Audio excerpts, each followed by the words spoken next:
नमस्कार, मैं खुशबू कुमारी। आप देख रहे हैं वेब इंडिया न्यूज। यहाँ दी जाती है तमाम सटीक और सही खबरें सबसे पहले आप तक। इस समय की सबसे बड़ी खबर बिहार राज्य के पश्चिम चंपारण जिला के रामनगर क्षेत्र से आ रही है। वेलकम बैक, मैं रईस और आप देख रहे हैं वेब इंडिया न्यूज। अगर इस हिंदुस्तान के बारे में बात करें, इस भारत के बारे में, लोकसभा का चुनाव करीब आने ही वाला है। 2-3-4 महीने ही रह गए हैं इस चुनावी दंगल के बिगुल बजने में, और इससे पहले ही प्रत्येक पार्टियां अपने अपने स्तर पर मेहनत कर रही है, और जो चुनावी दंगल के योद्धा हैं ये भी तैयारियां कर रहे हैं। इस चुनावी दंगल में बाजी कौन योद्धा मारेंगे ये तो जनता ही तय करेगी। इसी बीच हम पश्चिमी चंपारण जिला के अंतर्गत अर्थात वाल्मीकि नगर क्षेत्र संख्या 1 में हैं, और मेरे साथ भारतीय जनता पार्टी के एक्टिव मेंबर जुड़े हुए हैं, जिनको लोग प्यार से एपी पाठक जी के नाम से भी जानते हैं। और हम समय ज़्यादा न लेते हुए सीधे चलते इनके साथ जुड़ते हैं और बातचीत करते हैं, खासकर लोकसभा चुनाव को लेकर, और कई छोटे बड़े इशू है, इस पर भी हम लोग बात करेंगे। सर, स्वागत है आपका हमारा web India news sir channel में कि सर आप अपने मूल्यवान समय दिए, जिसके लिए हम सदा आपके आभारी रहेंगे। सर, मैं चाहूँगा आप जो भी हमारे व्यूअर्स देख रहे हैं सर, जो नए हैं, आप इनको एक छोटा सा अपना परिचय दें। बहुत बहुत धन्यवाद आपका शुक्रिया सर आने का। और मैं एपी पाठक बोल रहा हूँ, और मैं former additional director general ministry of road transport and highways Bharat सरकार से, और former secretary to honourable speaker Lok Sabha. ये मेरा परिचय एक तरह से करें, और एक सामाजिक कार्यकर्ता के तौर पे मैं पिछले 15-20 सालों से एक संस्था बनाई है जिसका नाम है बाबू धाम ट्रस्ट। उस ट्रस्ट का मैं संस्थापक हूँ, और उस ट्रस्ट के द्वारा गरीबों की सेवा हम लोग इस क्षेत्र में करते चले आ रहे हैं गरीबों की सेवा। सर, आप भारतीय जनता पार्टी की ओर से एक नए चेहरा के रूप में उभर रहे हैं, और नई किरण के रूप में, और लोगों की एक आशा है, उम्मीद है हाँ कि पढ़ा लिखा व्यक्ति यदि क्षेत्र का विकास तब तक नहीं होगा जब तक पढ़ा लिखा व्यक्ति इस चुनावी दंगल में न आए।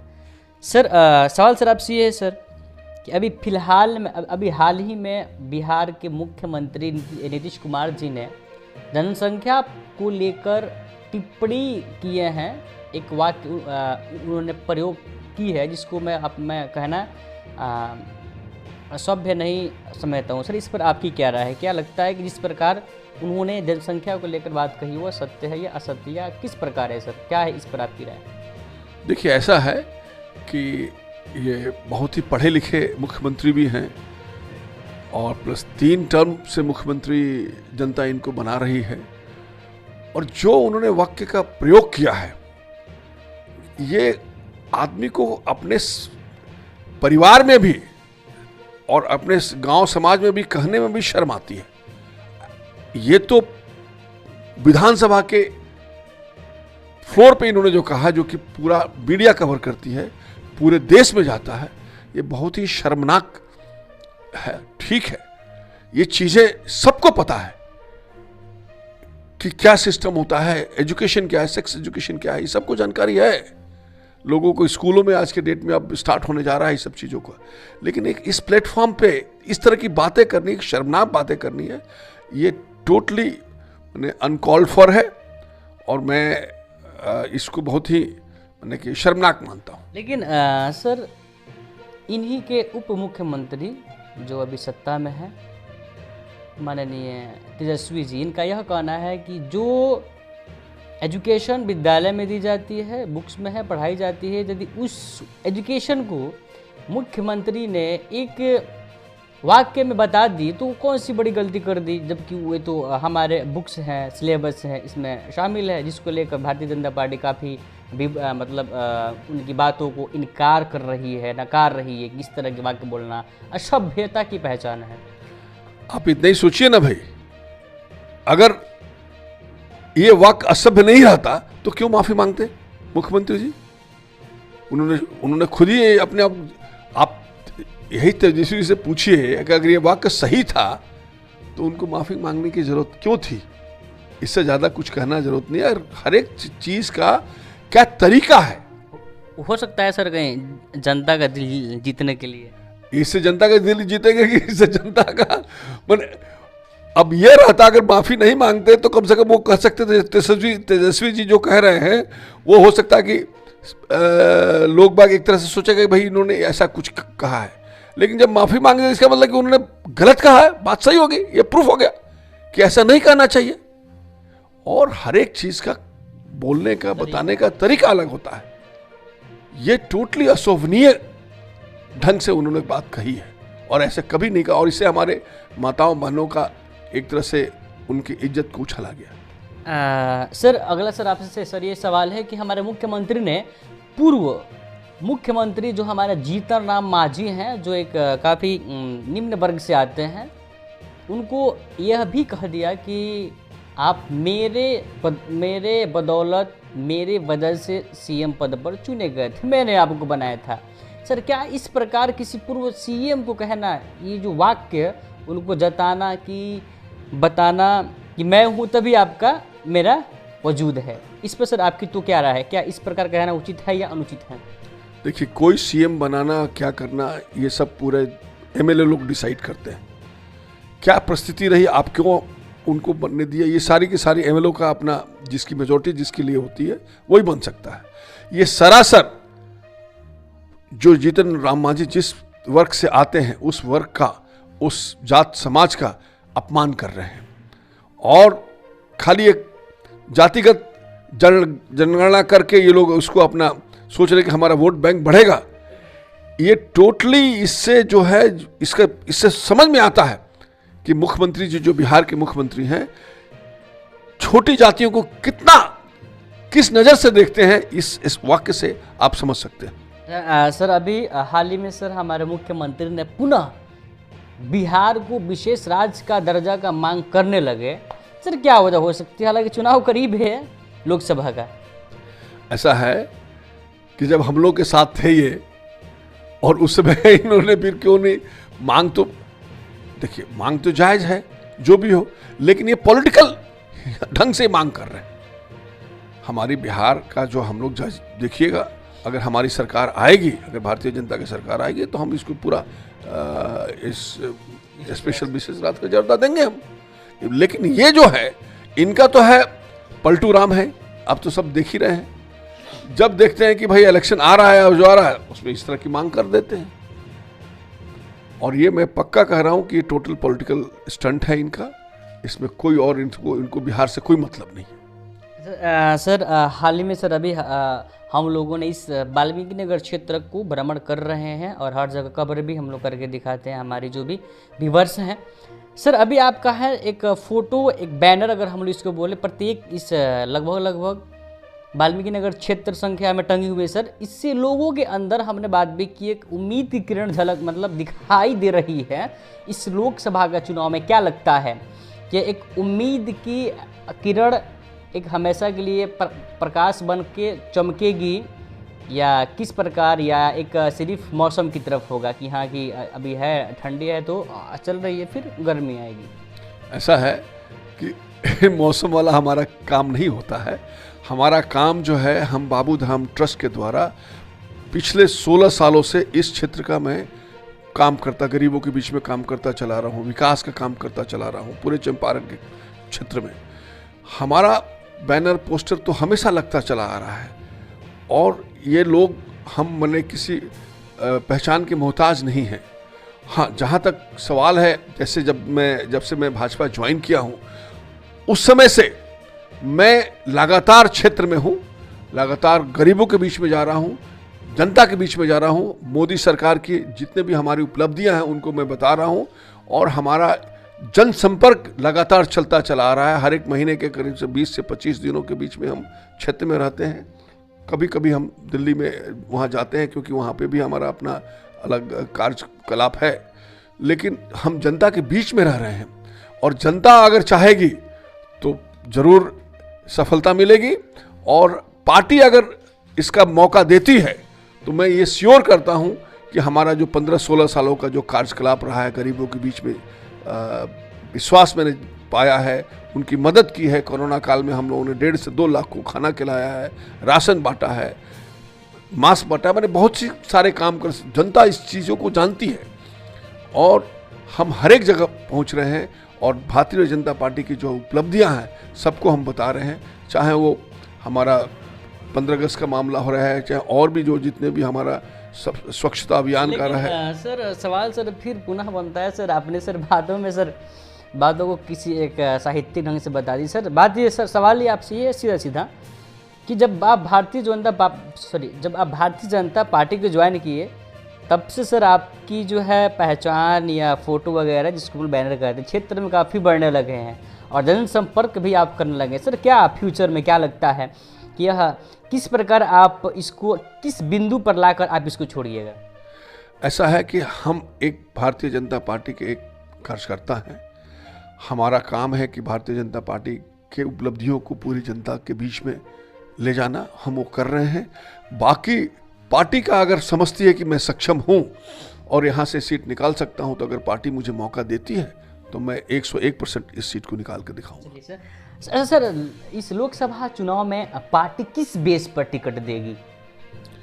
पार्टी का जो बेस होता है कि जो जिताऊ कैंडिडेट हो सकता है, जो पढ़ा लिखा हो, जो एक जनता के बीच में काम कर सकता है, उनका काम करे, यहाँ के डेवलपमेंट का काम कर सके। यहाँ के बाहर इस क्षेत्र का डेवलपमेंट के लिए मैंने, आप सोचिए कि NH जो हमारा 727 है जिसमें महकमे में मैं था, वहाँ से मैंने डिक्लेयर कराया, ROBs बनवाए, SSB की स्थापना कराई और भी तरह की चीज़ें को जो भी हम लोगों ने इसमें काम किया है अपने नौकरी करते समय।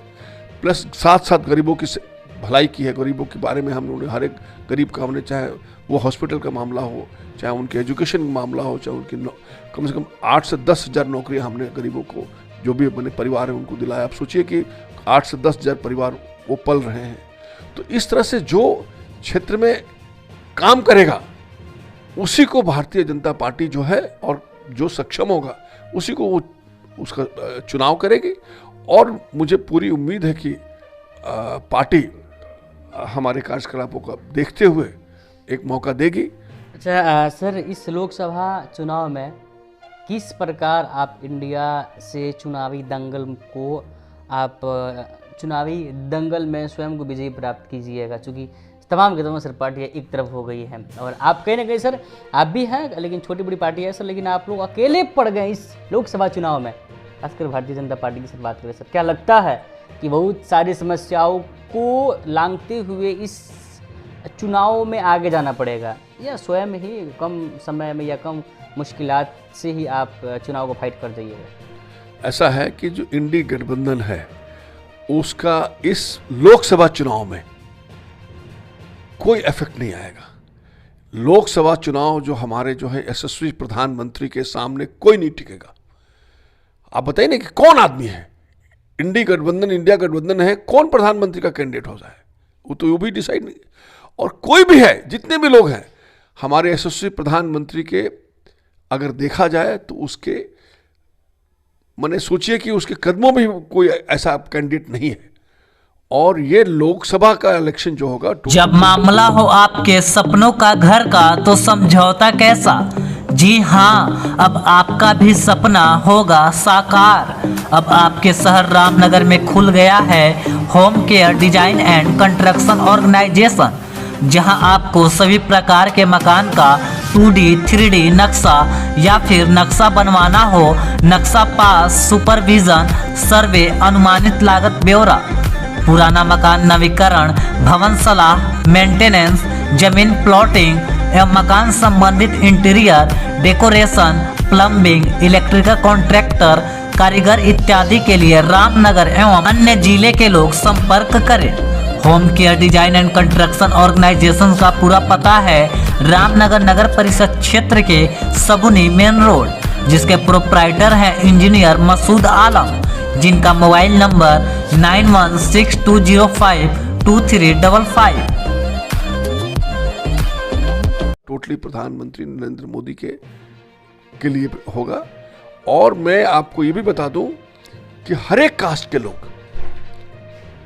ब्राह्मण हैं, अपर कास्ट हैं, यादव हैं, यहाँ तक तो अगर मुझे मौका मिलता है तो लोग कहते हैं ना, मुस्लिम जो यहाँ पे जो हमारा एरिया है, देवराज जो एरिया है, हम नौतनवा पचमवा जो भी मैंने टोटल जितना मुस्लिम ज़्यादा से ज़्यादा 80% 90% आबादी है, वहाँ से मैं 30 से 40% वोट लेके आऊँगा। क्योंकि मेरा जो कार्यकलाप रहा है, सब लोग का कहना है कि इंडिविजुअल पे हम लोग जाते हैं। अगर भारतीय जनता पार्टी ने कोई मौका दिया तो मैं इसको प्रूव करके दिखाऊंगा कि मुस्लिम जनता जो है हमारे पर्सनल कार्यकलापों से प्रभावित है और उन्होंने अगर हमारे लिए वो हमको वोट करेंगे। तो अब कहां इंडिया गठबंधन कहां आएगा? सारे की सारी चीजें तो हम लोग ले लेंगे।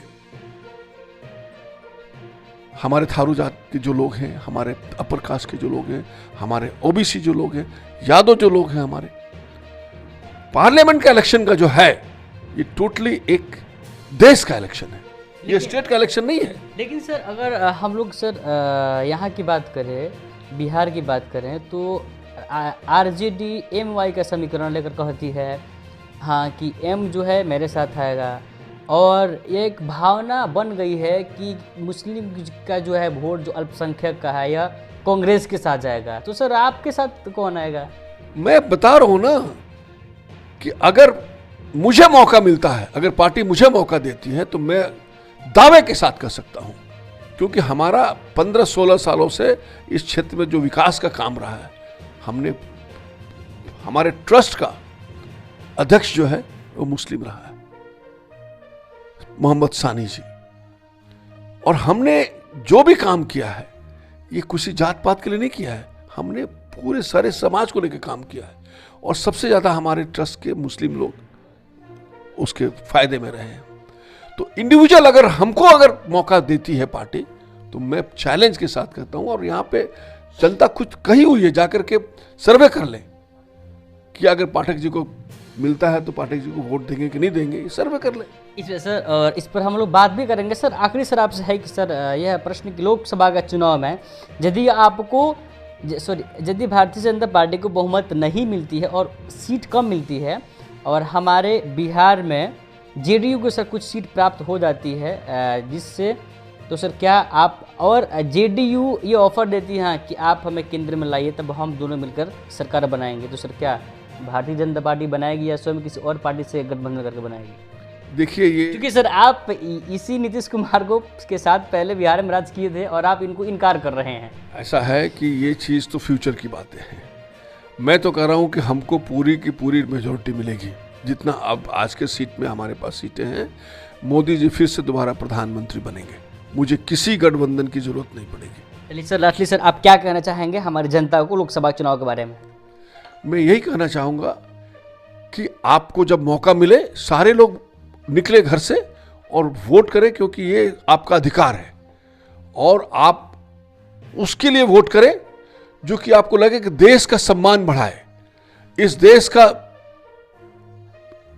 हमारे विदेशों में जो सम्मान बढ़ा सकता है, देश की जो विकास कर सकता है, गरीबों का जो विकास कर सकता है, किसानों का जो भलाई कर सकता है, नौजवानों को जो भी रोजगार दे सकता है, नौजवानों के लिए जो हमने जो किया, मोदी जी ने जो हमारे देश के सम्मान बढ़ाया है, हमारे देश की जो हमारी विश्व गुरु बनने का जो इन्होंने हम लोग आगे बढ़ाया है, मैं यही जनता से अपील करूंगा कि आप ऐसे सक्षम प्रधानमंत्री के लिए आप आगे आएं और फिर दोबारा इस देश को का नाम ऊंचा करें। चलिए सर, आपका सर बहुत बहुत धन्यवाद। तो ये थे हमारे AP पाठक जी, जो भारतीय सरकार के में ADG पद पर रहकर कार्य कर चुके हैं, और यह भी भारतीय जनता पार्टी के लिए काफ़ी इस लोकसभा चुनाव के लिए और इस लोकसभा क्षेत्र के लिए काफ़ी कर रहे हैं मेहनत, और ये अपनी पॉपुलरिटी इस क्षेत्र में बढ़ा चुके हैं। तो चलिए देखते हैं कि भारतीय जनता पार्टी इनको अपने सीट से सम्मानित करती है और इस लोकसभा चुनाव में क्या होता है। तब तक के लिए विजिट कीजिए हमारे चैनल।